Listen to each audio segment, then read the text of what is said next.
भगवानपुर नगर पंचायत के अधिकारियों द्वारा बैनर पोस्टर हटाने पर आजाद समाज पार्टी के पदाधिकारी व कुछ कार्यकर्ता पहुंचे नगर पंचायत अध्यक्ष से मिलने। भगवानपुर विधायक ममता राकेश पर लगाए गंभीर आरोप। हमारे सामने एक बात आई थी, यहाँ के कुछ साथियों ने हमें जानकारी दी थी कि नगर पंचायत का जो रवैया है वो बाहर जो गरीब लोग ठेली लगाए खड़े हैं अपने बच्चों का पेट पालने के लिए, उनके प्रति रवैया ठीक नहीं है।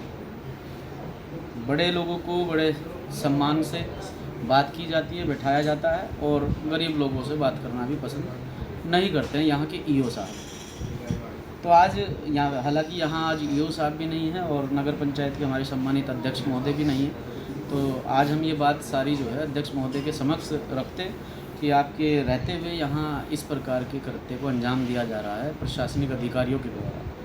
जो बेचारे दिहाड़ी मजदूरी करने वाले लोग हैं, जिनका भरण पोषण परिवार का यहाँ जो फलों की रेहड़ी लगाए खड़े हैं यहाँ से चलता है, उन्हें परेशान करना कहाँ तक जायज़ है। तो आज हम उनसे मुलाकात करने के लिए पहुँचे थे और आज यहाँ प्रशासनिक अधिकारियों से और माननीय अध्यक्ष महोदय जी से मुलाकात करने के लिए पहुँचे थे, और हमने अपनी बात को रखा कि प्रकार से किसी भी रेहड़ी वाले को परेशान नहीं किया जाए। अभी एक बात कही कि वीआईपी लोगों को बड़े सम्मान से बैठाया जाता है, गरीब लोगों के साथ में व्यवहार अच्छा नहीं किया जाता है। अगर कार्रवाई करनी है तो मैं ईओ साहब को भी और माननीय अध्यक्ष महोदय जी को भी यही कहना चाहता हूँ कि यहाँ बहुत ग्राम समाज की भूमि बहुत अच्छी उसमें पड़ी हुई है, जिस पर लोगों के कब्जे हैं, उसे मुक्त कराएं, अपनी नगर पंचायत को बेहतर बनाएं। इस नगर पंचायत में जितने भी बाबा साहब डॉक्टर अंबेडकर साहब से संबंधित स्मारक हैं उन्हें उनका सौंदर्यीकरण करें, जो बारात घर हैं उनका सौंदर्यीकरण करें, और जिनके अवैध रूप से यहाँ ग्राम समाज की भूमि पर कब्जे हैं उन्हें मुक्त कराएं। इस प्रकार का कोई काम नहीं किया जा रहा है। 1 रुपये की दिहाड़ी मजदूरी करने वाला व्यक्ति जो 200-400 रुपये कमाकर अपने परिवार का पालन पोषण कर रहा है, उसे परेशान करके मुझे लगता है कि ठीक नहीं है।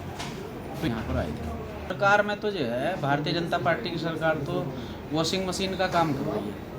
वॉशिंग मशीन का मतलब ये है कि कितना भी दागिल आदमी हो, कितना भी करप्टेड आदमी हो, उसके चरित्र पर कितने भी दाग हों, भारतीय जनता पार्टी में शामिल हो जाओ तो उससे बड़ा चरित्रवान पूरे देश में कोई हो नहीं सकता है। उससे बड़ा ईमानदार आदमी पूरे देश में कोई हो नहीं सकता है। तो ये तो सोचने की बात है कि किस प्रकार के कार्य यहाँ गरीब आदमी को खाने के अनाज के दाने नहीं हैं और अमीर आदमी को बढ़ावा दिया जा रहा है। ये बात है, हम तो इसी के लिए लंबे समय से संघर्ष कर रहे हैं कि है कांग्रेस जाती है, भाजपा आती है, भाजपा जाती है, कांग्रेस आती है, लेकिन काम करने का तरीका दोनों का सेम है। एक ही तरीके से दोनों लोग काम करते हैं, चाहे वो भारतीय जनता पार्टी की सरकार हो, चाहे वो कांग्रेस की सरकार हो। भारतीय जनता पार्टी ने भी अमीर लोगों को बढ़ाने का काम किया, गरीबों का खून चूसने का काम किया, तो कांग्रेस पार्टी भी उससे 4 कदम आगे है। कांग्रेस पार्टी ने भी अमीर लोगों को बढ़ावा देने का काम किया और गरीब जनता का खून चूसने का काम किया। तो दोनों एक ही सिक्के के पहलू हैं। तो यही कहना चाहता हूँ कि जिस प्रकार से यहाँ कांग्रेस की विधायिका हैं और कांग्रेस के ही नगर पंचायत अध्यक्ष हैं, मेरा तो उनसे आग्रह भी है कि गरीब जनता को परेशान ना किया जाए। और मुझे तो ऐसा लगता है कि ये कहीं ना कहीं सोची समझी साजिश के तहत किया जा रहा है। जो मैंने देखा है कि आप गरीब ठेली वालों को जानबूझकर परेशान कर रहे हैं, फिर वहाँ जो है अलग अलग व्यक्ति आकर अपनी राजनीति चमकाने का काम कर रहे हैं, तो कहीं ना कहीं ये नगर पंचायत के द्वारा भी जानबूझकर किया जा रहा है। मैं तो यही कहना चाहता हूँ नगर पंचायत के अध्यक्ष महोदय को कि महोदय, आप नगर पंचायत के अध्यक्ष हैं, आप संवैधानिक तौर पर आप स्वतंत्र हैं, आप फैसले लेने में सक्षम हैं, तो किसी के दबाव में, किसी के प्रेशर में काम करने से बेहतर है कि आप डॉक्टर अंबेडकर साहब के संविधान को माने और स्वतंत्र रूप से यहाँ अपने डिसीजन लें।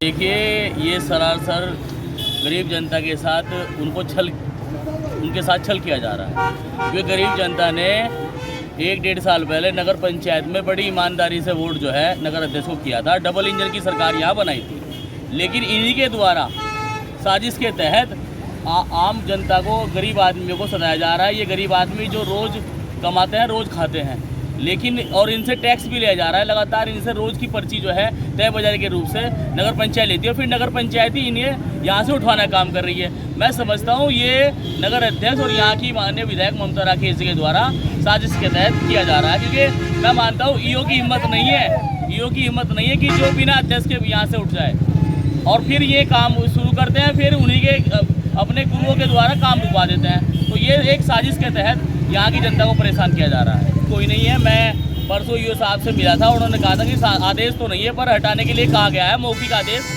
हुआ है कि यहाँ से जो है वो किया जाए। लेकिन जब तक आदेश नहीं होता है, जब तक इनको परमानेंट कहीं ठिया नहीं दिया जाएगा, इनको यहाँ से हटाया नहीं जा सकता। और ये एकमात्र उसका जो जिम्मेदार है वो राकेश परिवार अगर यहाँ लड़ाई लड़ता है इस स्कूल की, तो आज इन लोगों को यहाँ ठिया लगाने को जगह मिलती।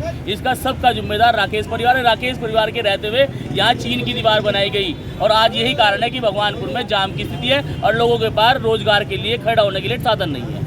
तो उसको बढ़ानी चाहिए जिसे लोगों ने यहाँ से चुन के भेजा है। लेकिन अध्यक्ष जो है वो कठपुतली के रूप में राकेश परिवार की जेब में पड़ा है। जो राकेश परिवार कहता है वो अध्यक्ष करता है। कहीं ना कहीं दबाव है।